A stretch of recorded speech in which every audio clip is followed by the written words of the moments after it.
Кампания Народного антикризисного управления, начатая в январе 2021 года по досрочному погашению еврооблигаций, выпущенных Беларусью в июне прошлого года на лондонской бирже, перешла на новый этап. 9 июня нами было отправлено письмо в Центральный орган надзора за рынком финансовых услуг Великобритании.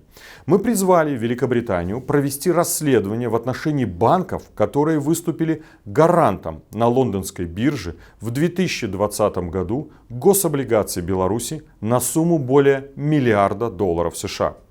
Гарантами выпуска стали банки Citi, Raiffeisen, Société Générale, Renaissance Capital. Британские депутаты призвали правительство Бориса Джонсона расследовать возможное участие Великобритании в финансировании режима Лукашенко, так как средства от продажи белорусских гособлигаций на лондонской бирже используются не только для латания дыр в бюджете, но также и для содержания режима Лукашенко и закупки оборудования и вооружения для его силовиков. В описании облигаций, размещавшихся на лондонской бирже, полностью отсутствовало упоминание о репрессиях, начавшихся в Беларуси.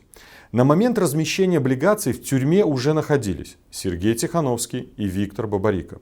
Было очевидно, что против нелегитимного правительства Беларуси будут введены новые экономические санкции, о которых также не сказано в проспекте облигаций. Фактически это является введением инвесторов в заблуждение. Финансовый рынок Великобритании является крайне важным источником финансирования для нелегитимного режима Лукашенко. Об этом заявлял и министр финансов Лукашенко Юрий Селиверстов. Член парламента Великобритании Тони Ллойд заявил, что Великобритания не должна быть лазейкой для поддержки режима Лукашенко. Великобритания приложила усилия, чтобы скоординировать санкционную политику против режима, ввела собственные санкции против нелегитимного руководства за нарушение прав человека и фальсификацию выборов. И теперь на правительстве Великобритании лежит особая ответственность из-за той роли, которую лондонские денежные рынки играют в том, чтобы позволить режиму избежать воздействия санкций.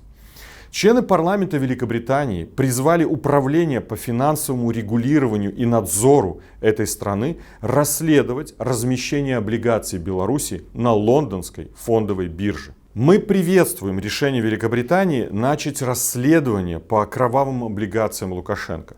Также мы призываем в качестве усиления давления включить торговлю евробондами на вторичном рынке в следующий санкционный пакет против режима, которого добиваются многие представители британского парламента.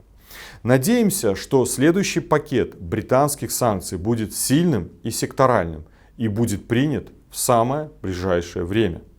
Данный подход будет свидетельствовать о приверженности Великобритании принципам приоритетности прав человека, будет свидетельствовать о поддержке демократических устремлений народа Беларуси и позволит лишить режим Лукашенко одного из важнейших источников финансирования.